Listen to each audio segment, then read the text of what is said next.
नमस्कार दोस्तों। Law of one यानी एक का कानून, या कह लीजिए एक का तरीका, या कह लीजिए एक का ज्ञान, यह इसका सत्र 9 और भाग 2 है। दोहराया जाता है। इस किताब के द्वारा दी गई सभी जानकारियाँ और सूचनाएं या तो आप जान सकते हैं, या मान सकते हैं, या नज़रअंदाज कर सकते हैं, या फिर सिरे से खारिज भी कर सकते हैं, क्योंकि यह आपकी फ्री विल है जो अनंत रचयिता द्वारा आपको दी गई है। अब हम इसमें आगे चलते हैं। तो अगला सवाल डॉन करते हैं, क्या दूसरी घनत्वता की प्रजातियों में भी कोई ऐसा था जिसके 2 हाथ, 2 पैर और सर हो, और वो अपने पैरों पर सीधा चलता हो? तो रा कहते हैं, ऐसी 2 प्रजातियां थी जो कि दूसरी घनत्वता की थी, पर 2 पैरों पर चलते थे, परंतु बिल्कुल सीधा नहीं, थोड़ा झुककर। वो कोशिश करते थे थोड़े समय तक सीधा चलने की, पर फिर अपने चारों पैरों का उपयोग करने लगते थे। तो डॉन कहते हैं, वो प्रजाति कहाँ से आई? क्या वो विकास क्रम में, या कह लो इवोल्यूशन में का नतीजा था क्या? कि जैसे कि हमारे वैज्ञानिकों ने समझा है, क्या वो धरती की मूल सामग्रियों से बने थे, मतलब धरती की चीज़ों से बने थे? तो रा कहते हैं, हाँ यह सही है। तो डॉन कहते हैं, क्या वो प्रजाति दूसरी से तीसरी घनत्वता में विकसित हुए? तो रा कहते हैं, हाँ ये सही है, हालांकि हम ये निश्चित तौर पर नहीं बता सकते हैं उन्होंने अपनी चेतना को समझने में कितना समय लिया, जो कि तीसरी घनत्वता में जाने के लिए ज़रूरी होता है। तो कहने का मतलब है दोस्तों कि अगर कोई दूसरी घनत्वता यानी जानवरों की श्रेणी से निकल के इंसान की श्रेणी में आना चाहता है ना, तो उसमें कितना वक्त लग जाए उस जानवर को, ये कह नहीं सकते। क्योंकि जो तीसरी जो घनत्वता है, यानी जैसे हमारे इंसानों की जैसी जो है इतनी, आप नोटिस करोगे कि उनके शरीर पे बाल, जानवरों के शरीर पे बाल होते हैं, ये सारी चीज़ें होती हैं, लेकिन हमारे शरीर पे कम बाल होते हैं, है ना। हमारा पूरा आकार अलग होता है, सारी चीज़ें अलग होती हैं, रूप भी अलग होता है।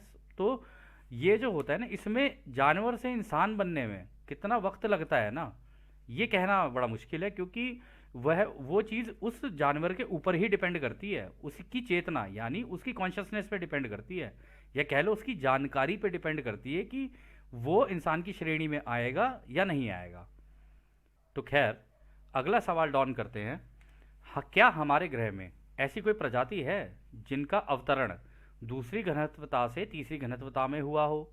यानी क्या कोई ऐसी प्रजाति है जो मतलब दूसरी घनत्वता से तीसरी घनत्वता में आई हो, मतलब जानवर से इंसान की श्रेणी में? तो रा कहते हैं, इस समय ऐसी कोई दूसरी घनत्वता की चेतना का प्राणी यहाँ मौजूद नहीं है। हालांकि यह 2 प्रजाति हैं जो कि दूसरी घनत्वता के रूप का इस्तेमाल करते हैं।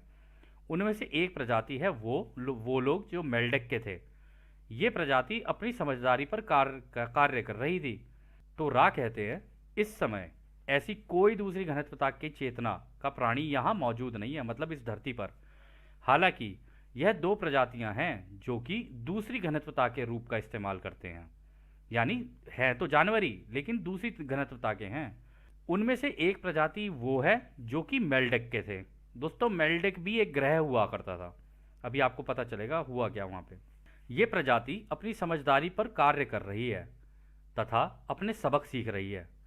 वो हमारे धरती के भीतर रहते हैं और उन्हें बिगफुट कहा जाता है। तो दोस्तों, ये जो प्रजाति है ना बिगफुट, ये धरती के नीचे रहते हैं। धरती के नीचे यदि आपको देखने तो अभी आपको दिखाते हैं, 1 मिनट रुकना। तो दोस्तों, आप देख रहे होंगे यहाँ पे ये एक डॉगमैन की फ़ोटो है। ये जो फ़ोटो है जिन्होंने ली थी, इनको बोलते हैं क्रिप्टोग्राफर्स। यानी ये इस तरीके के पैरानॉर्मल जो चीज़ें होती हैं ना, इनको कैप्चर करते हैं।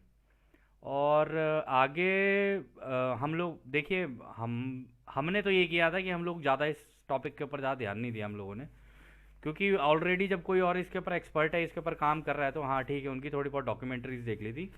एक चैनल है गाया टीवी, GIA TV। तो हम लोगों ने वहाँ पर इसकी कुछ वो देख ली थी, क्या कहते हैं, डॉक्यूमेंट्रीज क्रिप्टोग्राफर्स वगैरह की। और हमने मतलब इतना ज़्यादा घुसे नहीं इसके अंदर, कोई फ़ायदा लगा नहीं हमें। हालांकि इनके बारे में ये बोला जाता है, बोला क्या जाता है, अभी राह ही बता देंगे, कि इनकी स्पीड इतनी तेज़ होती है ना कि एक जगह से दूसरी जगह, मतलब जैसे हम लोग चलते हैं, गाड़ी स्टार्ट करेंगे फिर धीरे और ये वो फिर होगा, ये एक जगह से दूसरी जगह पर लगभग 60 किलोमीटर की स्पीड से लेकर 200 किलोमीटर की स्पीड तक आराम से एक जगह से दूसरी जगह पहुंच सकते हैं। और इनके पास भी ये कैपेबिलिटी होती है, या मतलब कह लो इनके पास ये शक्ति होती है कि ये गायब भी होना जानते हैं। तो आपको दिख भी जाएंगे तो आपके आँख के सामने ही गायब हो जाएंगे ये। तो ये कुछ इस प्रकार होते हैं, इसकी एक डिपिक्शन है हमारे पास ये। तो इस तरीके से इनको पहाड़ों में ना, अगर आप नेपाल वेपाल की साइड कभी जाओगे तो उनको येटी भी कहा जाता है, येटी। बचपन में मूवी सुनी होंगी आपने, Yeti Yeti I love you. तो बस वो यही है, येटी आई लव यू। ठीक है, और अभी आगे चलते हैं, देखते हैं इन चीज़ों के ऊपर। खैर हमें तो कोई वो नहीं है शौक, क्योंकि ये वक्त की बर्बादी लगी थी हम लोगों को। तो आगे रहा, कहते हैं दूसरी प्रजाति जिन्हें इस घनत्वता में संरक्षकों द्वारा लाया गया था तथा उनके शरीर की बनावट कुछ इस तरह से की गई थी कि वो किसी भी तरह की परिस्थितियों को झेल सके, चाहे वो परमाणु युद्ध ही क्यों ना हो।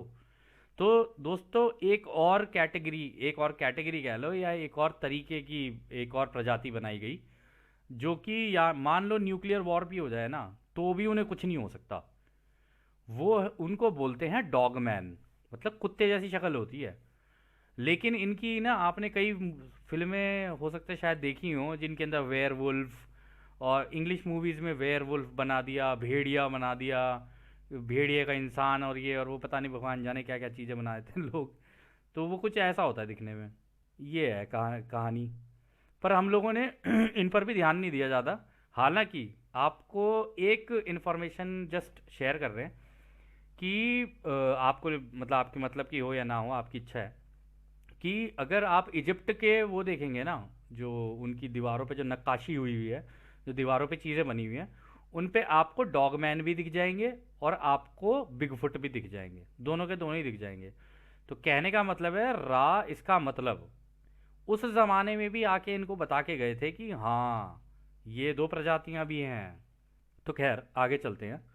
डॉन कहते हैं हमें समझ नहीं आया कि ये कौन सी प्रजाति है जिसे अपने परमाणु युद्ध के स्थिति तक बचा के रखा हुआ है आपने। तो रा कहते हैं ये प्रजाति, जो कि दूसरी घनत्वता का प्राणी है, जिसके पास सूझबूझ भी है, जिन्हें संरक्षकों ने अभी भी एक जीन पूल में संभाल कर रखा है। यदि उनकी ज़रूरत पड़े तब इनका इस्तेमाल होगा, क्योंकि इनका शरीर परमाणु युद्ध के खतरनाक रेडिएशन भी सहन करने में सक्षम है, जबकि आप लोग इसे नहीं झेल सकते हैं। मतलब परमाणु युद्ध भी हो जाए ना तो भी इनको कोई फर्क नहीं पड़ सकता। पता है क्यों नहीं पड़ सकता? उसका एक कारण है, गायब हो जाते हैं हवा के अंदर ही, और गायब होके इतनी अंदर घनत्वताओं में चले जाते हैं, इतनी अंदर घनत्वताओं में चले जाते हैं, बिल्कुल जैसे हमने बताया था ना कि गायब हो जाना, तेजी से अपने आप की कंपन इतनी तेजी से कर देते हैं कि बाहर जो रेडिएशन होंगी ना उनसे कोई फर्क नहीं पड़ने वाला, इनके पास ही होती है।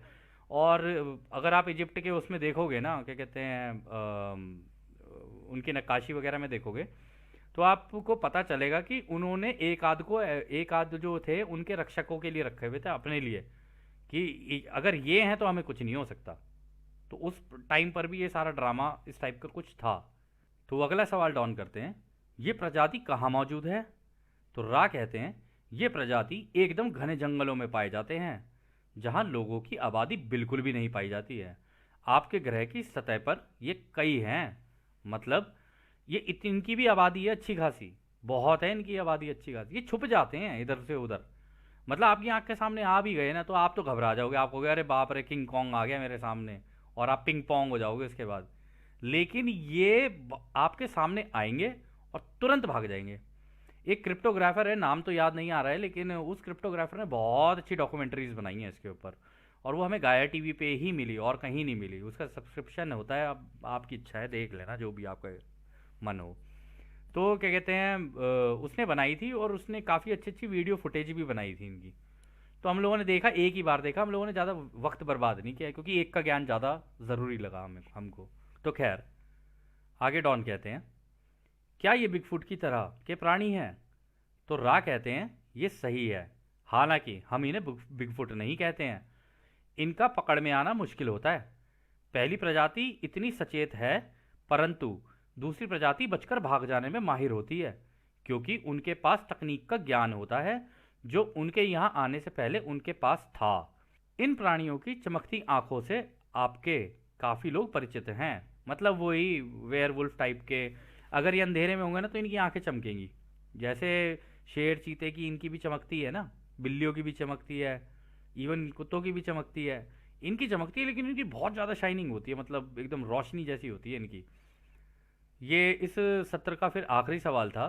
तो डॉन कहते हैं, यानी यहाँ दो तरीके के बिगफुट हैं, क्या ये सही है? तो रा कहते हैं, ये आज का अंतिम सवाल होगा। यहाँ तीन तरीके के बिगफुट हैं, जैसा कि हमने पहले दो बता दिए हैं। तीसरे तरह के बिगफुट एक सोच की अवस्था, थॉट फॉर्म है। यानी यहाँ पे वो ये कह रहे हैं कि एक ऐसे हैं जो कि गायब हैं, मतलब हैं इसी हवा के अंदर लेकिन गायब हैं। जानवर ही हैं, इसी तरीके के बिगफुट हैं, परंतु हवा में गायब हैं। वो इसी हवा से निकल के बाहर भी आ सकते हैं और अंदर भी जा सकते हैं, दोनों चीज़ें हैं उनके अंदर। ये महारत हासिल की हुई है उन्होंने। तो खैर दोस्तों, इस सत्र को भी हम यहाँ समाप्त करते हैं। और जैसा कि राह कहते हैं, अब हम आपको उस एक अनंत रचयिता के प्रेम और रोशनी, उसकी शक्ति और उसकी शांति में छोड़कर चलते हैं। आदने हमारे भाइयों, आदने वासु। धन्यवाद।